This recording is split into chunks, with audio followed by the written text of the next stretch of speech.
نکلی ہو۔ مسئلہ نمبر 4، اگر راہ میں کنواں تو مل گیا مگر لوٹا یا کوئی برتن یا کوئی رسی وغیرہ نہیں ہے کہ اس کنویں سے پانی نکال سکتی ہو، اور نہ یہ کہ مانگے سے مل سکتا ہو، تو بھی تیمم درست ہے۔ مسئلہ نمبر 5، اگر کہیں پانی مل گیا لیکن بہت تھوڑا ہے، تو اگر اتنا ہو کہ ایک ایک دفعہ منہ اور دونوں ہاتھ دونوں پیر دھو سکے تو تیمم کرنا درست نہیں ہے، بلکہ ایک ایک دفعہ ان چیزوں کو دھوئے اور سرکہ مسح کر لے، اور کلی وغیرہ کرنا یعنی وضو کی سنتیں چھوڑ دے، اور اگر اتنا بھی نہ ہو تو تیمم کر لے۔ جیسے میں نے وضو کے بیان میں آپ کو بتایا کہ ایک ایک بار دھونا ہی تمام اعضاء کو وضو میں فرض ہے۔ مسئلہ نمبر 6، اگر بیماری کی وجہ سے پانی نقصان کرتا ہو کہ اگر وضو یا غسل کرے گی تو بیماری بڑھ جائے گی یا دیر میں اچھی ہوگی، تب بھی تیمم درست ہے، لیکن اگر ٹھنڈا پانی نقصان کرتا ہو اور گرم پانی نقصان نہ کرے تو گرم پانی سے غسل کرنا واجب ہے۔ البتہ اگر ایسی جگہ ہے کہ گرم پانی نہیں مل سکتا تو تیمم کرنا درست ہے۔ مسئلہ نمبر 7، اگر پانی قریب ہے یعنی یقیناً 1 میل سے کم دور ہے تو تیمم کرنا درست نہیں، جا کر پانی لانا اور وضو کرنا واجب ہے۔ مردوں سے شرم کی وجہ سے یا پردہ کی وجہ سے پانی لینے کو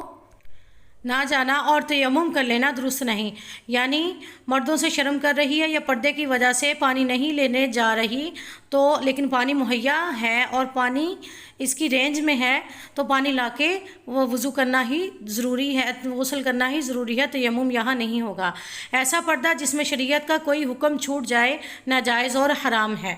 برقع اوڑھ کر یا سارے بدن سے چادر لپیٹ کر جانا واجب ہے، البتہ لوگوں کے سامنے بیٹھ کر وضو نہ کرے اور ان کے سامنے منہ ہاتھ نہ کھولے، ایک سائڈ پہ ہو کر اگر کوئی خالی جگہ ہے یا کوئی ایسی جگہ ہے جس سے پردہ ہو جائے اس جگہ پہ بیٹھ کر اپنا وضو وغیرہ کر لے۔ مسئلہ نمبر 8، جب تک پانی سے وضو نہ کر سکے برابر تیمم کرتی رہے، چاہے جتنے دن گزر جائیں، کچھ خیال اور وسوسہ نہ لائے، جتنی پاکی وضو اور غسل کرنے سے ہوتی ہے اتنی ہی پاکی تیمم سے بھی ہو جاتی ہے۔ یہ نہ سمجھے کہ تیمم سے اچھی طرح پاک نہیں ہوتی، بلکہ تیمم کا بھی وہی حکم ہے جو وضو اور غسل کا ہے، جتنی پاکی وضو اور غسل سے ملے گی اتنی پاکی ہی تیمم سے ملے گی، کیونکہ تیمم وضو اور غسل کے قائم مقام ہے اس وقت جب ہمارے پاس پانی 1 میل کی دوری تک مہیا نہیں ہے، یا ایسی جگہ پر ہے جہاں پانی بالکل نہیں ہے، یا جتنے مسائل میں نے پیچھے بیان کیے ہیں اس حساب سے اگر پانی استعمال نہیں کر سکتی یا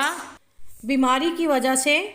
پانی کا استعمال نہیں کیا جا سکتا، تیمم کرنا ضروری ہے، تو اس وقت تک تیمم کر سکتی ہے اور پاکی اس سے حاصل ہو جائے گی۔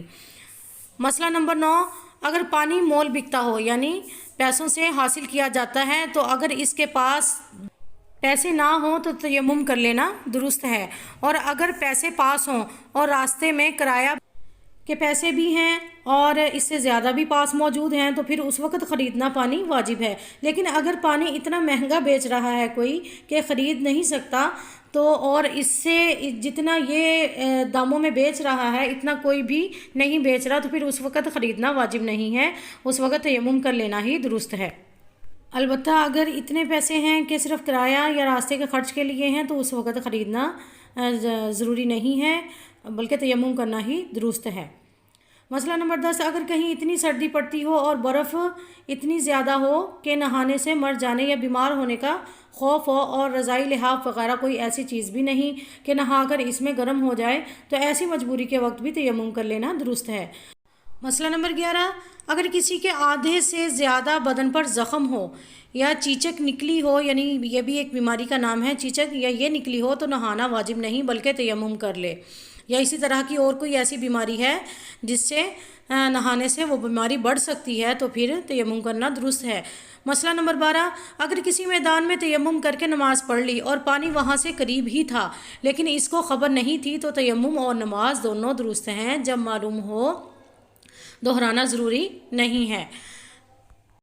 مسئلہ نمبر 13، اگر سفر میں کسی اور کے پاس پانی ہو تو اپنے جی کو دیکھے کہ اگر اندر سے دل کہتا ہو کہ اگر میں مانگوں گی تو پانی مل جائے گا تو بے مانگے ہوئے تیمم کرنا درست نہیں، اور اگر اندر سے دل یہ کہتا ہے کہ اگر مانگا تو یہ شخص مجھے پانی نہیں دے گا تو بغیر مانگے بھی تیمم کر کے نماز پڑھ لینا درست ہے، ضروری نہیں ہے کہ اس سے مانگا جائے، لیکن اگر نماز کے بعد اس سے پانی مانگا اور اس نے دے دیا تو نماز کو دہرانا پڑے گا۔ ٹھیک ہے، بات سمجھ آ گئی۔